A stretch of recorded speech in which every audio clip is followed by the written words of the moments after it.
परिवहन विभाग के पूर्व आरक्षक सौरभ शर्मा के ठिकानों से मिले ट्रांसफर पोस्टिंग के दस्तावेजों की ईडी ने जांच शुरू कर दी है।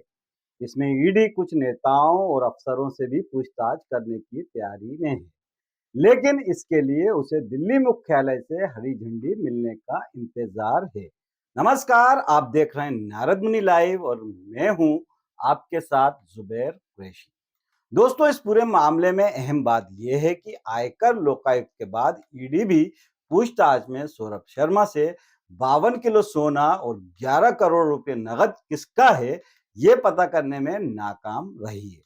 अब तक की जांच में ईडी ने जो प्रॉपर्टी सीज की है, उसका हिसाब देने के लिए सौरभ और उसके रिश्तेदारों दोस्तों को 15 मार्च तक का समय दिया गया है। कार चालक प्यारे का अब भी कोई सुराग नहीं लगा पाई है Lokayukta. ED, income tax department पिछले 2 महीनों से इस पूरे मामले की जांच में जुटे हैं, लेकिन अब तक उस ड्राइवर प्यारे का सुराग नहीं लग सका है, जो सोने और नकदी से लदी कार को सौरभ के घर से मेंडोरी के फार्म हाउस तक ले गया था। सौरभ के मौसेरे दामाद विनय हसवानी से जब ईडी ने पूछताछ की तो उसने बताया, प्यारे ने फोन किया था कि सौरभ दुबई गया है, उसकी गाड़ी सुरक्षित रखवानी है। इस पर विनय ने गाड़ी को फार्म हाउस पर रखने के लिए कहा था। प्यारे के साथ विनय भी खुद की गाड़ी से फार्म हाउस तक गया था। गाड़ी पार्क करने के बाद ड्राइवर प्यारे विनय के साथ ही लौटा था। विनय ने जांच एजेंसी को बताया कि उसे इस बात का बिल्कुल अंदाजा नहीं था कि इस गाड़ी में सोना और नकदी रखा है। वे प्यारे को जानता था, इसलिए उसने गाड़ी रखने के लिए सुरक्षित ठिकानों के बारे में बताया था। इसके बाद से प्यारे का मोबाइल फोन बंद हो गया।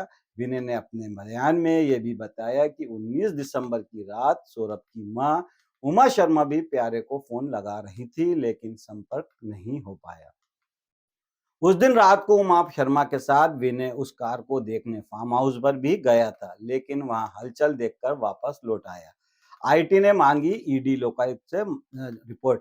रिपोर्ट आयकर विभाग भी अब सौरभ और चेतन जो हैं और शरद जायसवाल से पूछताछ की तैयारी में है। आयकर अफसर चाहते हैं कि तीनों की जमानत के बाद सम्मन जारी कर उनसे पूछताछ की जाए, लेकिन कोर्ट ने 14 दिन के लिए तीनों को न्यायिक हिरासत में भेज दिया है। ऐसे में अब आयकर विभाग ने लोकायुक्त, पुलिस और ईडी से पूरी जांच रिपोर्ट मांगी है, ताकि 52 किलो गोल्ड और 11 करोड़ रुपए कैश मिलने के मामले में जांच को आगे बढ़ाया जा सके। आयकर विभाग ने संकेत दिया है कि अगर ये जानकारी दोनों ही एजेंसियां सीधे नहीं देती तो इसे कोर्ट के माध्यम से भी मांगा जा सकता है। जमानत पर सुनवाई और सौरभ की जमानत अर्जी लोकायुक्त और ईडी की कोर्ट में दायर की गई है। लोकायुक्त कोर्ट ने इसकी तारीख भी दी थी, लेकिन अभी लगातार दोनों की, इसकी जो सौरभ शर्मा है और उसके साथियों की जमानत जो है वो खारिज कर दी गई है। इसके बाद भी लोकायुक्त जो ईडी है वो अब ये कोशिश कर रही है कि जेल में जाकर सौरभ शर्मा से जवाब तलब करे और उससे पूछताछ करे। लोकायुक्त कोर्ट में सौरभ की ओर से तक दिया गया है कि इनमें से जो भी जांच होनी थी उसने पूरा सहयोग किया है। आवेदन में कहा गया है कि जिस कार से कैश सोना बरामद हुआ है वो मेरे नाम पर नहीं है, मैं सरकारी कर्मचारी नहीं हूँ, इसलिए लोकायुक्त को मेरे खिलाफ कार्रवाई करने का अधिकार नहीं है। जो संपत्ति मेरे नाम पर नहीं है मैं उसका हिसाब कैसे दे सकता हूँ। 55 बैंक खाते आए सामने। सौरभ शर्मा की 500 से 700 करोड़ के बीच की काली कमाई का पता चला है। इस कमाई को वह हवाला के जरिए सफेद करता था। इसके लिए सौरभ के पास खुद 3 बैंक खाते थे। पत्नी, मां, बिजनेस पार्टनर, रिश्तेदार, फार्मों के नाम, 52 खाते अलग अलग बैंकों में थे। ईडी ने खाते फ्रीज कर दिए हैं। बड़ी संख्या में एफडी भी मिली है। ये खुलासा ईडी की जांच में हुआ है। ये जानकारी सौरभ, शरद और चेतन को लेकर न्यायालय में पेश की गई रिपोर्ट में किया गया है। इसमें खुलासा हुआ है कि सौरभ लोकेश सदाशिवम के नाम से हवाले का कारोबार भी करता था। हरे रंग की डायरी में मिले हिसाब पर नजर ईडी को ग्वालियर सिटी सेंटर स्थित सौरभ के घर से हरे रंग की एक डायरी मिली थी। इस डायरी में 66 पन्ने हैं। इसमें टीएम और टीसी जैसे कोड वर्ड के आगे नंबर लिखे हैं। जांच एजेंसी को संदेह है कि ये नंबर इन लोगों के दिए गए रुपयों के हैं। एजेंसी को संदेह है इसलिए भी पुख्ता हैं क्योंकि सौरभ के ठिकानों से परिवहन विभाग के ट्रांसफर पोस्टिंग के दस्तावेज और सरकारी नोटशीट भी मिली है। साथ ही टोल नाकों के रसीद कट्टे भी मिले हैं। ये सबूत भी मिले हैं कि सौरभ नौकरी से इस्तीफे देने के बाद भी परिवहन विभाग में सक्रिय था। सूत्रों की माने तो ईडी ने सौरभ से पूछताछ में इसे वेरीफाई भी कर लिया है। साथ ही शरद जायसवाल और चेतन सिंह गौर से भी सारे सवाल पूछे हैं। अब सिर्फ ये वेरीफाई होना है कि बाकी है कि उनकी प्रॉपर्टी के लिए भुगतान किसने किया था। 15 मार्च तक संपत्ति का हिसाब मांगा ईडी ने।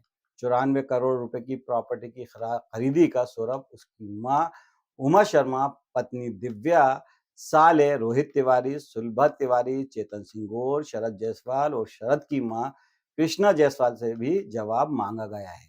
इनसे कहा गया है कि 15 मार्च तक वे बताएं कि उनके नाम पर जो प्रॉपर्टी है उनका भुगतान उन्होंने कैसे किया, ये पैसे कहाँ से आए, किसने दिए, उसके बैंक स्टेटमेंट भी मांगे हैं। सूत्र बताते हैं कि ईडी के अल्टीमेटम के बाद आरोपियों के चार्टर्ड अकाउंट ने हिसाब बनाना शुरू कर दिया है।